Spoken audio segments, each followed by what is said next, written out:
হবে, এই গ্রো ব্যাগের মায়া আমাদের ছাড়তে হবে। গ্রো ব্যাগের প্রতি মায়া রয়েছে যে কাটতে দেয় না। এবার গাছটাকে ভাল লাগবে বল।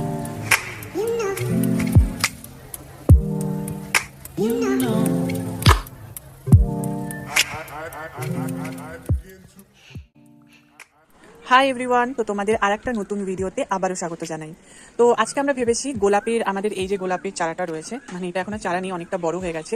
তো যেহেতু এটা বড় হয়ে গেছে আর এটা অনেক দিন ধরেই গ্রো ব্যাগের মধ্যেই গ্রো করছে, তো এটাকে আমরা ভেবেছি আজকে রিপোর্ট করব, মানে নতুন টবে আমরা এটাকে আবার লাগাবো।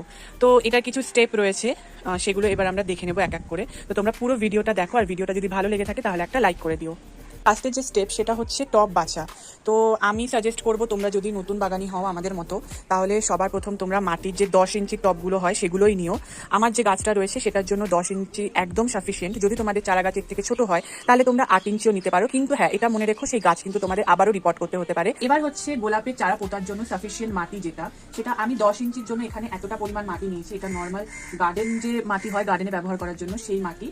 তোমরা যে কোনো মাটি নিতে পারো, কিন্তু দেখবে মাটিগুলো যেন খুব এই যে এরকম মানে মোটামুটি দোআঁশ মাটির মতো হয়, বেশি বালি মাটি কিন্তু তোমরা নিও না।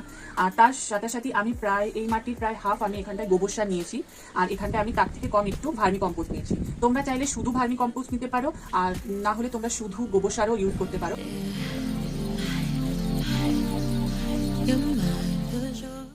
এবার থার্ড স্টেপ হলো তোমার গিয়ে এই টবের নিচে তোমরা দেখতে পাচ্ছ যে এখানটা কিছু ছিদ্র রয়েছে, তো সেগুলোকে ইট দিয়ে বন্ধ করে দিতে হবে।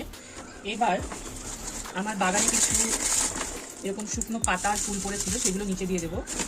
এগুলো কি হবে, মাটির নিচে থাকবে, তো এগুলো পচতে পচতে একটা ভালো কম্পোস্ট সার তৈরি করবে, যেটা গাছের খুব ভালো মতো লাগবে।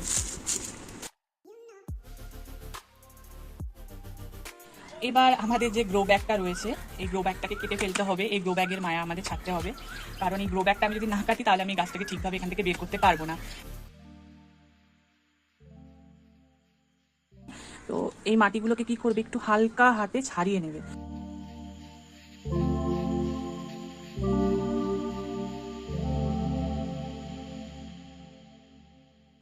এবার হচ্ছে সবচেয়ে last but not the least কাজ, যেটা হচ্ছে আমরা ছোটবেলা থেকে করে আসি গাছ লাগানো বা চারা গাছ লাগানোর ক্ষেত্রে, সেটা হচ্ছে জল দেওয়া। আরেকটা কথা তোমরা সবসময় মনে রেখো, গোলাপ কিন্তু একটা হেভি ফিডার প্ল্যান্ট, মানে একে যদি তোমরা খুব ভালো মতো খাবার দিতে পারো, যেমন আমি এখানে গোবর সার দিলাম, ভার্মি কম্পোস্ট দিলাম, নিম খোল দিলাম মাটিতে, এছাড়াও আমি লিকুইড ফার্টিলাইজার তো দিতেই থাকি, সেগুলো তোমরা দেখতেই পাও ভিডিওতে। এরকম যদি দিতে পারো তাহলে আমার কাছে যেরকম করিয়ে এসছে সেরকমই করিয়ে আসবে, সেরকমই ফুল তোমাদের গোলাপ গাছেও হবে, এবং নার্সারি থেকে আনার পর তোমাদের গোলাপ গাছও কিন্তু খুব ভালো মতো গ্রোথ করতে পারবে।